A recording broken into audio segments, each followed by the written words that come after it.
কি মুমু, কেমন লাগলো আমার সারপ্রাইজ? হ্যাঁ, সারপ্রাইজই বটে, তাও আবার এই বাক্স থেকে।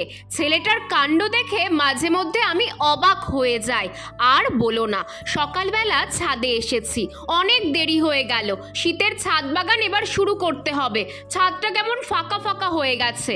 এই বৃষ্টিটাই সব নষ্টের গোড়া।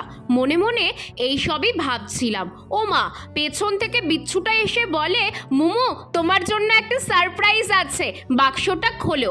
আরে ফাঁকা বাক্স ধরিয়ে বলছিস বাক্স খোলো? পারবো না, যা। বলে খোলো না। বাক্সটা খুলেই দেখছি এটা।